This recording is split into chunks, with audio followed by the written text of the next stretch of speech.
Salut tout le monde, c'est Purplista, j'espère que vous allez bien. Aujourd'hui, je vais vous parler de mes écoles. Alors, avant de parler de mes écoles dans lesquelles je suis affectée à partir du 1er septembre, je vais d'abord revenir sur ce qui se trouve sur la liste des écoles quand on vous envoie la liste des écoles que vous devez classer. Donc la liste que je vous ai parlé dans ma vidéo précédente. Donc tout d'abord, à partir du moment où vous avez le concours, vous êtes considéré comme professeur des écoles, mais stagiaire. Donc professeur des écoles stagiaire, alias PES. Ce grade n'est valable normalement qu'un an, puisque c'est l'année où on fait notre titularisation. Donc pour être à la fin titulaire, professeur titulaire, donc être vraiment reconnu en tant que professeur des écoles. Donc sur cette liste, vous pouvez retrouver l'intitulé PES, donc qui signifie professeur des écoles stagiaires, comme je le disais. Vous pouvez également retrouver TIT, donc TIT, qui signifie donc qu'il s'agit d'un professeur titulaire. Donc sur cette liste, donc il s'agit d'un tableau, en fait c'est un énorme tableau dans lequel est regroupé toutes les écoles, sont regroupées pardon, toutes les écoles par circonscription. Sur cette liste, il n'est pas forcément indiqué le niveau de classe que vous aurez. En fait, quelquefois c'est juste écrit le cycle, mais vous ne savez pas le niveau précisément que vous aurez. Mais par contre, ils sont obligés de vous mettre s'il s'agit d'une école maternelle, d'une école élémentaire ou d'une école primaire. Pour l'école maternelle, elle se nommera EMPU. Voilà, pour école maternelle publique. Vous pouvez également avoir l'intitulé EPPU, donc qui signifie école primaire publique. Donc là, dans l'école primaire publique, vous avez des élèves allant de la toute petite section, ça dépend, dans certaines écoles, jusqu'au CM2. Donc là, c'est vraiment, vous ne savez pas du tout à quoi vous attendre en fait quand vous arriverez dans cette école, à moins que bien sûr, comme je l'ai précisé, le niveau est indiqué quelquefois sur cette liste. Ensuite, vous avez l'intitulé EEPU, école élémentaire publique. Donc là, vous pouvez avoir des élèves du CP au CM2. Quand vous avez vu ça sur la liste, ensuite il y a une autre colonne où il est indiqué si vous êtes avec un autre PES, donc si c'est un poste qui est uniquement rempli par des PES, deux PES souvent, puisque c'est soit lundi, mardi où on est dans l'école, soit jeudi, vendredi où on est dans l'école, quelquefois deux mercredis matins sur 4, il me semble, par mois, si vous êtes dans une école où il y a encore classe le mercredi matin. Et donc les 2 jours restants dans votre semaine, ce sont des jours où vous serez formé à l'ESP. Et donc également, j'ai oublié de le dire, mais donc soit vous êtes à 50-50 sur le poste avec un autre professeur stagiaire, soit vous êtes à 50-50 avec un professeur titulaire, donc je pense par exemple à des directrices qui ont également un jour de congé puisqu'elles sont qu'à 75%, donc dans ce cas-là, elles peuvent mettre leurs 2 jours, donc elles ont un jour en tant que directrice où elles sont dans leur bureau à faire leurs papiers administratifs relatifs à l'école. Sinon, elles ont un jour où elles ne viennent pas du tout travailler puisqu'elles sont à 75% comme je le disais. Donc ça, quelquefois vous pouvez être avec un enseignant titulaire et bien sur ce poste. Sinon, vous pouvez également être en décharge de directeur. Donc c'est-à-dire vous êtes dans 2 écoles différentes, dans 2 classes différentes. Souvent ils essaient quand même de vous laisser avec le même niveau d'élèves. Mais donc oui, donc vous pouvez être en décharge de directeur, donc vous aurez 2 écoles différentes avec donc 2 directrices ou 2 directeurs ou un directeur, une directrice différents que vous remplacerez tout simplement. Maintenant, je vais vous parler de mes écoles à moi, personnellement, voilà. Donc moi, je suis affectée à partir du 1er septembre dans 2 écoles maternelles, donc c'est uniquement de la maternelle, il n'y a pas...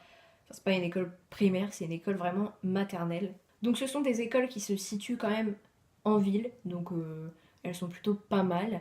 Donc du coup, comme je le disais, je fais 2 cartons, donc moi je travaille le lundi mardi dans ces écoles et ensuite le jeudi vendredi je serai à l'ESP. Donc je fais des décharges de directeur, hein, si vous n'aviez pas compris, voilà, je vous le dis. Donc du coup le lundi je serai dans une école où j'aurai des élèves de moyenne et grande section, donc j'aurai environ 24 élèves. Parmi ces 24 élèves, j'aurai un enfant autiste, donc qui sera accompagné d'une AVS, donc une auxiliaire de vie scolaire. Donc voilà, donc j'appréhende un peu cet enfant autiste, j'espère que ça se passera bien. Après ça ne peut être que formateur justement, puisque si j'en rencontre d'autres dans mes années futures, et bien c'est toujours bon à prendre en fait, puisque j'aurai déjà une petite expérience, si on peut dire, avec un enfant autiste. Donc cet enfant est accueilli uniquement le matin et il est accueilli environ 1h30 il me semble.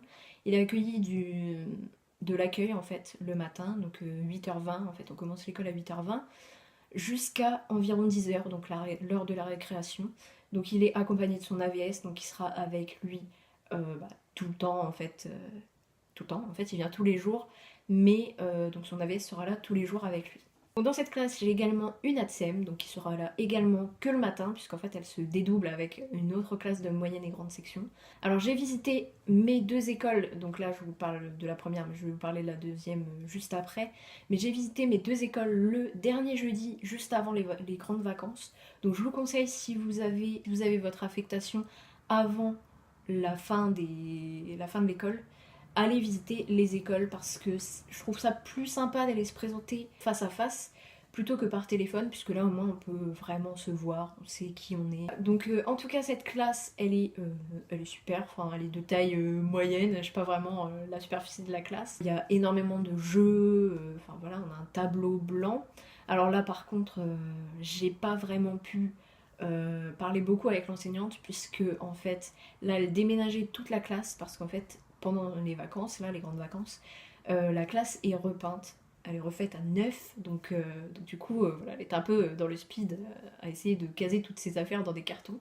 Donc du coup je n'ai pas pu vraiment parler avec elle, mais du coup j'ai pu voir quelques-uns de mes futurs élèves puisqu'elle avait déjà moyenne et grande section cette année, donc les moyennes sections de l'année 2017-2018 qui passent en grande section là en 2018-2019, donc ils resteront dans la même classe, enfin avec la même enseignante. Et du coup, j'ai pu voir trois de mes élèves. Déjà, l'enseignante m'a présenté, elle m'a dit que... Enfin, elle a dit aux élèves plutôt, que je serais sa remplaçante pour un jour dans la semaine, puisqu'en fait, elle avait déjà ça avec une autre personne qui l'a déchargée cette année. C'était pas une professeure stagiaire, c'était une professeure titulaire, mais qui fait que des remplacements. Et du coup, il y a un élève, à un moment, il est venu me voir et il m'a dit mais on va faire quoi comme travail avec toi? Mais en fait, l'année, elle est pas encore finie.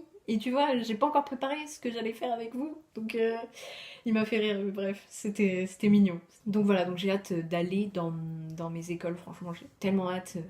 J'attends que ça, d'aller rencontrer mes élèves. Et donc du coup, le mardi, je suis dans une autre école, donc avec une autre directrice, une autre équipe. Donc là, j'ai des élèves de petites et grandes sections. Donc il n'y a pas de moyenne section, hein, c'est des petits, des grands, il n'y a pas de moyenne. Voilà. Donc il y a également environ 24 élèves dans cette classe. Donc là, j'ai pas pu voir mes futurs élèves parce qu'en fait, elle avait des petites sections, des toutes petites sections. Donc peut-être qu'il y en a que je vais revoir, je ne sais pas. Mais c'est pareil, ils étaient trop mignons. Enfin, moi j'adore la maternelle. Je kiffe les enfants de maternelle, franchement, je les adore. En plus, il y en a beaucoup qui sont venus me faire des câlins. Genre, ça faisait même pas une heure que j'étais dans la classe, ils sont venus me faire des câlins, ils sont venus me parler. Enfin, j'avais envie d'aller travailler avec eux, j'avais envie. Vraiment. Dans cette école, j'ai également une ATSEM. Alors cette fois, j'ai une ATSEM à la journée, donc elle est toute la journée, toute la semaine avec les élèves de cette classe. Et concernant la salle de classe, l'enseignante m'a dit tu as vu cette salle? Bah ouais, je l'ai vue, ouais, je l'ai bien vue. Là, je l'ai bien imprimé dans ma tête. Et là, elle me dit bah ce sera pas notre classe l'année prochaine. Ah d'accord. Ok.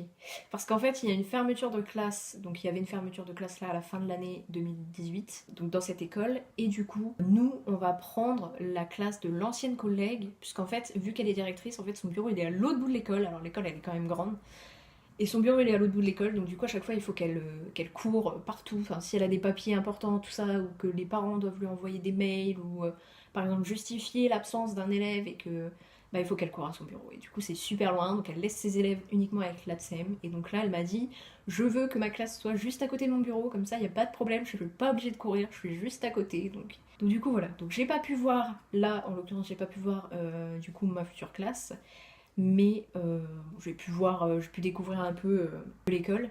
J'ai pu voir notamment la salle de motricité, les toilettes, forcément avec des maternelles, les toilettes c'est hyper important, la cour de récré. Et dans l'autre école, j'ai visité toute l'école, alors vraiment toute l'école, même les pièces où j'ai pas forcément besoin d'aller. Notamment, il y a une salle pour les ATSEM, et je vois pas pourquoi en fait elle m'a présenté la salle des ATSEM. Bon, après, c'est sympa de le savoir, mais je suis pas ATSEM, donc j'ai pas allé là-bas, donc bon, bref. Après, peut-être que des fois j'aurai des trucs à amener aux ATSEM, je ne sais pas. Donc, du coup, une toute petite chose qui me dérange dans ces deux écoles, c'est qu'il n'y a pas de matériel informatique. Alors qu'il est spécifié dans les programmes, enfin dans le programme, parce qu'en dernier il n'y en a qu'un, il est spécifié dans le programme qu'il faut sensibiliser les enfants au numérique. aux outils numériques. Et donc après je conçois qu'en maternelle il faut pas les mettre 2 heures devant un ordinateur, ça je comprends parce que c'est pas bon pour leurs yeux. Déjà nous, adultes, c'est pas bon pour nos yeux, mais alors eux c'est encore pire. Donc du coup, dans mon école du mardi, l'enseignante m'a dit que je pouvais pas faire des activités informatiques avec les petites sections. Je trouve ça dommage, mais bon pourquoi pas. Avec les grandes sections elle m'a dit que je pouvais. Mais après, elle m'a dit qu'elle laissait son ordinateur portable parce qu'en fait, elle change d'ordinateur là à la rentrée.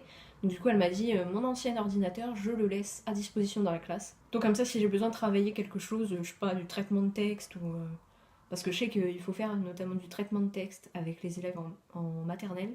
Comme ça, ils peuvent reconnaître les lettres en fait avec le clavier. Alors que dans mon école du lundi, il y a vraiment rien. Alors moi j'ai été habituée quand j'ai fait des stages en maternelle à avoir des TBI, des classes mobiles, enfin voilà, vraiment beaucoup de matériel informatique. Donc le TBI, je précise, c'est le tableau blanc numérique, interactif pardon, parce que sinon ce serait un N, mais c'est un I. Donc TBI c'est ça. Après il y a aussi des TNI. Alors le TNI c'est le tableau numérique interactif. J'ai du mal avec le I, je sais pas pourquoi. Donc en fait la différence entre les deux c'est que le TBI il se passe sur un tableau blanc où on peut écrire avec un feutre, vous savez, un tableau Velleda, mais il y a un stylet après pour se servir du TBI, alors que le TNI, on peut uniquement se servir du stylet, parce que sinon après, ça ne s'efface pas en fait sur la toile. Et la classe mobile, tout le monde n'est pas au courant de ce qu'est une classe mobile, donc en fait c'est un ensemble d'ordinateurs portables ou de tablettes numériques, où il y a souvent une souris avec, il y a un casque, un micro-casque, voilà, pour pouvoir s'enregistrer ou écouter des fichiers son. Donc du coup là il n'y en a pas du tout dans les 2 écoles où j'ai été, il n'y en a pas. Alors je suis un peu triste, moi qui adore le numérique. Eh bien il va falloir que je fasse sans ou que je ramène mon propre matériel à l'école. Après ça c'est pas un souci. Par contre il me semble dans mon école du mardi il n'y a pas de connexion internet. Alors déjà elle m'a dit dans mon bureau c'est déjà chaud d'avoir de l'internet. Alors dans le reste de l'école n'y pense même pas. Dans la deuxième j'ai pas eu le temps de demander parce que vu qu'elle était débordée, enfin dans la première plutôt. Dans l'école du lundi. Je suis perdue dans mes écoles, mon dieu, je suis perdue. Donc du coup voilà, donc comme je le disais, donc je travaillerai à l'école le lundi et le mardi, et donc le jeudi, vendredi, j'irai à l'ESP. Donc après je sais pas comment ça va se passer parce que j'ai déjà mon master en fait, mon master MEF, donc je ne sais pas du tout comment ça va se passer. Je pense que je referai une vidéo pour en parler quand j'aurai fait quelques semaines à l'ESP. Mais pour l'instant je peux pas vous dire parce que normalement on a un emploi du temps adapté, vu qu'on a déjà un master, donc je ne sais pas encore. Après, les gens qui n'ont pas le master, donc qui sont en master 2 normal, classique, qui ont eu leur concours en M1, après, normalement, ils ont des cours. Je crois que je l'ai déjà dit dans ma vidéo où je présente mon parcours scolaire pour devenir professeur des écoles. Donc n'hésitez pas à aller voir cette vidéo, hein. Ça peut toujours vous aider et ça m'évite de redire la même chose. Voilà, tout simplement. Donc voilà tout le monde, cette vidéo est à présent terminée, j'espère qu'elle vous a plu, j'espère qu'elle vous a aidé, notamment quand j'ai parlé de la liste des écoles. N'hésitez pas à poser vos questions dans les commentaires, je me ferai un plaisir d'y répondre parce que je sais que je ne balaye pas toutes les questions. Donc voilà, n'hésitez pas à me les poser en commentaire, n'hésitez pas à vous abonner à ma chaîne pour continuer de suivre mon chemin en tant que professeur des écoles stagiaires. Et moi je vous dis à très bientôt pour de prochaines vidéos. Ciao tout le monde!